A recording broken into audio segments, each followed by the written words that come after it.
Ambulance कर्मी, 102 ambulance कर्मी। दर्शकों नमस्ते, मैं उम्माद और आप देख रहे हैं मेगा मीडिया बिहार। लगातार हमारा अररिया सदर अस्पताल के प्रांगण से एम्बुलेंस कर्मी का जो धरना था उसको हम कवर कर रहे थे। मेगा मीडिया बिहार के फेसबुक पे आपने लाइव भी देखा था और यूट्यूब चैनल पे एक वीडियो भी हमने अपलोड किया था। अररिया लाइव पे भी आपने अलग अलग रिपोर्ट देखी है।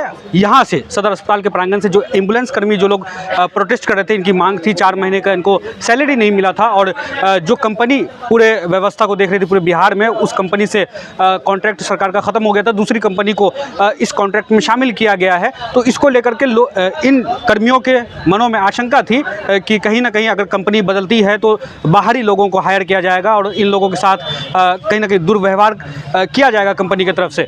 इन सभी चीज़ों को हमने आपको पहले सुनाया है कि कितने चैलेंजेस के साथ इन लोगों ने पिछला 4 महीना अपना गुजारा है। ज़रा पीछे विजुअल में दिखा दीजिए कि ये लोग आज हम यहाँ रिकॉर्ड कर रहे हैं, जब ये 2 नवंबर को हम यहाँ रिकॉर्ड कर रहे हैं, पिछले 21 तारीख से ये लोग धरना पर बैठे हुए हैं और आज भी इनकी काफ़ी बड़ी संख्या यहाँ मौजूद है। हालांकि दूसरी कंपनी के साथ इनका कॉन्ट्रैक्ट शुरू हो चुका है और लगभग अभी 19 एम्बुलेंस के कर्मी के साथ कॉन्ट्रैक्ट हो गया है और ज़िले भर में 19 एम्बुलेंस के जो कर्मी हैं उनको काम पे वापस जाने के लिए कहा जा रहा है। लेकिन इन सब के बीच इन लोगों की और भी कुछ मांगे हैं, हम उनको भी सुनेंगे। चूँकि पिछले वीडियो में हमने डीपीएम का बयान नहीं लिया था, डीपीएम के पक्ष को नहीं जाना था, आज हमने डीपीएम के भी पक्ष को सुना है। डीपीएम ने क्या कुछ कहा है वो भी हम आपको सुनाएंगे। लेकिन उससे पहले ये जो एम्बुलेंस कर्मी आज भी यहाँ पर डटे हुए हैं, प्रोटेस्ट पर बैठे हुए हैं, इन लोगों की बातों को सुन लेते हैं। उसके बाद हम डीपीएम के भी बयान को सुनेंगे। बोलना ये है कि मेरा सैलरी 8701 रुपया आया हुआ अभी भी मोबाइल में है। 12 घंटा ड्यूटी हम लोग देते हैं और कोरोना काल 2020 में कोरोना आया था, 22 फरवरी को बोला था थाली बजाओ, उसमें हम लोग झेले हुए हैं। जो पेशेंट था ऐसा सीरियस पेशेंट लाए, उसमें हम लोग का दिल रो रहा था। घर गए, घर वाला बोला जाओ अभी घर मत आना, बच्चा है यहाँ, ये है, उसको झेले हुए हम लोग हैं। अभी बोला कि तुम लोग को कोई अस्तित्व नहीं है। वो बोला कि अब तुम लोग को कुछ मिलेगा, ऐसा अभी काम करो। उस लालच में हम लोग काम किए। लालच का सज़ा ये मिला कि हम लोग अभी कहीं का नहीं है, न घर का न घाट का है। यही हॉस्पिटल वाला 2 गज का दूरी माँ से जोड़ी, ये सब सुने में ना। और हम लोग का गाड़ी अब देख लीजिए, 1 बित्ता दूरी नहीं है पेशेंट बैठने के बाद। यहाँ से पेशेंट सदर अस्पताल से पेशेंट ले गए पॉलिटेक्निक कॉलेज, हम खुद ले गए थे। वहाँ से जब देखे हमको बोला सुपौल जाना है पेशेंट को लेकर, मधेपुरा मेडिकल कॉलेज। वहाँ से हम देखे करीबी है, पेशेंट का स्थिति खराब, किट पीने हुए थे। हम वहाँ से कॉल किए मतलब मैनेजर साहब को। मैनेजर साहब हमको जवाब क्या दिया, अगर ड्यूटी करना होगा तो तुमको गाड़ी पे पहले जाना होगा। उसके बाद हम डीपीएम साहब को कॉल किए, उस टाइम रिहान सर थे डीपीएम। उसको जब कॉल किए तो वो हमको बताया कि ऐसा है, तुम उसको यहाँ लेकर आओ तब कोई समाधान होगा। आखिर तो इतना दूर हम ही झेले, वो सब मुसीबत को झेलते हुए हम लोग को ये सजा मिला। मिथुन कुमार ड्राइवर, अररिया सदर में। मेरा नाम चेतन आनंद है। हम पिछले लगभग 8-10 साल से इसमें काम कर रहे हैं। अब जब कि कंपनी चेंज हो रही है तो हम छोटी गाड़ी पे ड्यूटी कर रहे हैं और छोटी गाड़ी वो कंपनी का उसको ये नहीं ले रही है। नया कंपनी आएगी वो अपना गाड़ी भेजेगी। तो जिला स्वास्थ्य समिति की तरफ से भी हम लोग को कोई आश्वासन लिखित नहीं मिल रहा है कि नया गाड़ी आएगी तो आप लोग को उस पर रखा जाएगा। हम लोग को ये आशंका बना हुआ है कि आगे जो गाड़ी आएगी वो स्टाफ बना खुद वहाँ से बहाल करके भेजेगी। हम लोग इतना समय बिता दिए हैं, अब हम लोग कहाँ जाएंगे? तो हम लोग का यही डिमांड है कि पुराने जितने भी कर्मी है सबको समायोजन किया जाए, उसका एक लिखित हम लोग को दे दे, इसके बाद हड़ताल। और दूसरा ये है कि श्रम अधिनियम कानून के तहत जो सैलरी बनता है वो सैलरी हम सबों को दिया जाए। अभी कितनी छोटी गाड़ियाँ हैं ज़िले भर में? 15 छोटी गाड़ियाँ हैं, 15 चौके 60 स्टाफ हो गया। और आगे जो सैलरी बाकी है या ESI APF का पैसा बाकी है उसको दिलाने का आश्वासन दिया गया, कोई लिखित हमारे पास में नहीं है। बाकी हम लोग जो है सभी जो ऑन रोड गाड़ी होने जा रही है सब में हम लोग काम करने के लिए भी तैयार है। लेकिन हमारा जो है जो जिस तरह की अगर कहा गया कि गाड़ियों में इंश्योरेंस भी नहीं है या जो भी किस तरह की दुर्घटना हो जाती है, कोई अप्रिय घटना घट जाती है, इसका जिम्मेदार जो है जो गाड़ी संचालन करेगी उसकी जिम्मेदारी होगी। वो एक लेटर बनाए थे हम लोग कर्मचारियों को स्वस्थ करने के लिए, लेकिन उसमें भी ना कंपनी द्वारा साइन किया गया ना उनके द्वारा जिला स्वास्थ्य समिति द्वारा साइन किया गया। इसलिए करके जो लोग आक्रोश में आकर के वंचित होकर के जो है निराश होकर के जो फिर ये लोग प्रोटेस्ट में बैठे हुए हैं लोग। हम आगे प्लानिंग है कि हम लोग जब तक लिखित में आश्वासन नहीं दिया जाता है तब तक हम लोग जो है हम कर्मचारी हमारा जो है हड़ताल में बना रहेगा। 19 गाड़ियाँ या 17 गाड़ियाँ जो भी आपकी ऑन रोड हुई हैं, क्या ये हड़ताल में वो लोग भी शामिल हैं? जी सारे शामिल है। जैसे कि हम लोग गाड़ी चलाने की बात किए कि हम लोग गाड़ी लेके जाएंगे, तो जो छोटी गाड़ी कर्मचारी थे वो बोले कि नहीं हम लोग को लास्ट पर से जाना पड़ेगा, अगर आप गाड़ी चलाइएगा तो हम आपके गाड़ी के आगे सो जाएंगे, हमको चढ़ा करके जाना पड़ेगा। इस स्थिति में हम लोग कैसे गाड़ी चला सकते हैं? उन लोगों की क्या मांग है? उन लोगों की मांग यह है कि कम से कम लिखित में हम लोग को आश्वासन दिया जाए कि आपको गाड़ी आने से आप लोग को समायोजन उस गाड़ियों में किया जाएगा। अभी तक जो समायोजन हुआ है, जिन लोगों का भी हुआ है समायोजन, क्या नए लोगों को शामिल किया गया या पूरा? नहीं, नए लोगों को शामिल नहीं किया गया है, क्योंकि गाड़ी जो है यहाँ पर 35 गाड़ियाँ चल रही थी, 35-36 गाड़ियाँ चल रही थी, जिसमें 17 गाड़ी जो है अभी ऑन रोड होने के लिए तैयार है। और जो गाड़ियों के बदले गाड़ियाँ आएगी तो उसमें जो है हमारे कर्मचारियों को रखा जाएगा या वहाँ से कर्मचारी भेजेगा। सिर्फ हम लोग को मौखिक आश्वासन दिया जा रहा है कि इन लोग कर्मचारियों को प्राथमिकता देंगे हम, लिखित में नहीं दिया जा रहा है कि ये लोग हम लेते हैं कि जिम्मेदारी की गाड़ी दुर्घटना होने पर भी हम लोग जिम्मेदार है या कोई कर्मचारी को नहीं रखने पर हम लोग जिम्मेदार बनेंगे। क्योंकि आप लोगों का संगठन है पूरे राज्य में, तो स्टेट कमेटी से आपको क्या दिशा निर्देश मिला? दिशा निर्देश हमको ये मिला है कि एक लेटर तैयार कीजिए, जो लेटर हमको दिशा निर्देश पर हम तैयार भी किए, जो आपके सामने में है। ये लेटर सामने में तैयार है और हम सारे मतलब कि कमेटी के जो है हमारे सदस्य है वो सब साइन किए हुए हैं। सिर्फ एक साइन जो है इस जैन प्लस के वर्कर को करना है कि हम जो है इसका जिम्मेदारी लेते हैं सारे कर्मचारियों का। वो साइन नहीं हो पा रहा? वो साइन नहीं हो पा रहा है और जगह कर सिर्फ मौखिक आश्वासन पर ही गाड़ी को प्रदर्शन को हटाना चाहता है।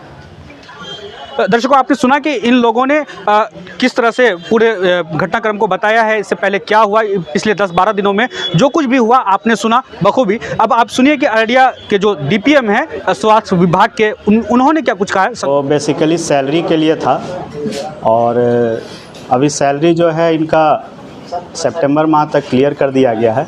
राज्य स्तर से जैसे ही पैसा आवंटित आया है एजेंसी को हम लोग ने पे कर दिया और एजेंसी ने भी सैलरी इन लोग को सितंबर माह तक क्लियर कर दिया है। अभी कंपनी एजेंसी जो है सरकार के द्वारा बदली गई है। जो टेंडर था वो सेकंड पार्टी को मिला है, तो 1 अक्टूबर से वो 1 नवंबर से दूसरी एजेंसी ने टेक ओवर किया है। तो उसमें कुछ एम्बुलेंस जो चलती है वो गवर्नमेंट का ऑन्ड व्हीकल है एंड कुछ जो है एजेंसी के व्हीकल थे। तो फर्स्ट फेज़ में अभी जो गवर्नमेंट के ऑन्ड व्हीकल हैं वो ट्रांसफ़र हुए हैं और बाकी जो एजेंसी के व्हीकल थे वो एजेंसी को जिसकी थी वो वापस, चूँकि वो एजेंसी ख़त्म हो गई, दूसरे एजेंसी को फेज़ वाइज वो जो व्हीकल की नंबर्स है वो उपलब्ध कराएंगे। इन लोगों का डिमांड था कि जो काम कर रहे हैं वो लोग ही मतलब उन लोग से काम मतलब उनको हटाया नहीं जाए। तो ये राज्य स्तर से भी आश्वासन दिया गया है और एजेंसी की तरफ से भी आश्वासन दिया गया है कि ये पहला प्रायोरिटी बेसिस पे इनको ही लिया जाएगा। और अभी जो 19 एम्बुलेंस में 17 एम्बुलेंस कल हैंडओवर हुआ है, तो उसमें जो कार्यरत स्टाफ थे कम्प्लीटली उन्हीं लोग को अभी एजेंसी ने टेक ओवर किया है। कोई नया स्टाफ इन लोग नहीं रखा गया है, जो काम कर रहे थे उन लोग को लिया गया है। और जैसे जैसे एजेंसी का कहना है कि जैसे जैसे वो लोग एम्बुलेंस नया देंगे अपने तरफ से, जो सरकार के तरफ से उनको देना है जो एग्रीमेंट है, तो फिर उसके हिसाब से फिर वो स्टाफ जब हायरिंग की रिक्वायरमेंट होगी, जब एम्बुलेंस आएंगे तो जो बच गए स्टाफ है उनको उसमें समायोजन किया जाएगा। आश्वासन तो लगातार दे रहे हैं और अभी तक एजेंसी ने एक भी स्टाफ बाहर का अपने तरफ से नया स्टाफ नहीं लाया है। और हाँ, ये पॉजिटिव है कि अभी तक जितने भी मैंने कहा कि 17 एम्बुलेंस उन्होंने टेक ओवर किया और जितने भी पूर्व से जो 15 साल 10 साल 8 साल से जब से भी कार्यरत है उनको कंप्लीट उन्हीं स्टाफ को एजेंसी ने लिया है। कोई एक नया स्टाफ अभी तक नहीं लाया है।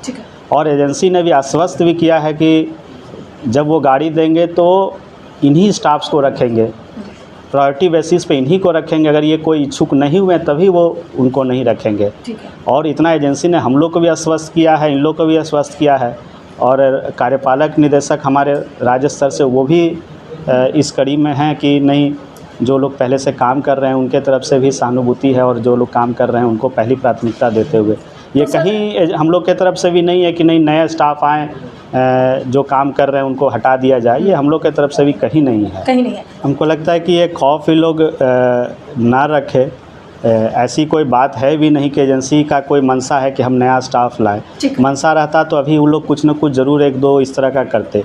और लिखित की बात रही जहाँ तक, तो चूँकि ये एजेंसी के का बात है तो हम लोग किसी तरह का लिखित अभी इस पर नहीं कर सकते हैं कार्रवाई, लेकिन हाँ मौखिक जो आश्वासन है, ऑन कैमरा भी आश्वासन हो रहा है। तो ये हम लोग निरंतर प्रयास है कि जो लोग, चूँकि सब लोग काम कर रहे हैं, लंबे समय से काम कर रहे हैं, तो हमारे तरफ से कहीं ये नहीं है कि इनको नहीं रखना है, या ना हमारे सिविल सर्जन स्तर से है, ना जिलाधिकारी के स्तर से है, ना राज्य स्तर से है, ना कंपनी के स्तर से है।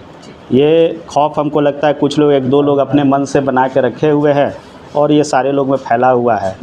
तो हमको लगता है, मैंने तो लगातार इन लोग से कहा है कि जब 19 जो सरकारी ओन्ड एम्बुलेंस थे, जब उनके स्टाफ को 100% उन लोग ने समायोजन कर लिया, तो कम से कम ये तो एक पहला इंडिकेशन है, ठीक है। और अगर आपको भविष्य में इस तरह का कोई दिक्कत आती है तो हम लोग हैं अब, लेकिन जब फेज़ वाइज सरकार, आज एक दिन में तो कंपनी भी पूरी एम्बुलेंस नहीं देगी, जब फेज़ वाइज उसकी एग्रीमेंट है। मैंने कहा कि जो संभवता है वो सारी संभवताएँ की जा रही है, जो असंभव चीज़ है अभी आप कहेंगे कि नहीं अभी 100% तक को आप तुरंत कर ले, जब गाड़ी नहीं है तो वो संभव नहीं है। जो संभवता है वो सारी संभवताएँ चीज़ की जा रही है।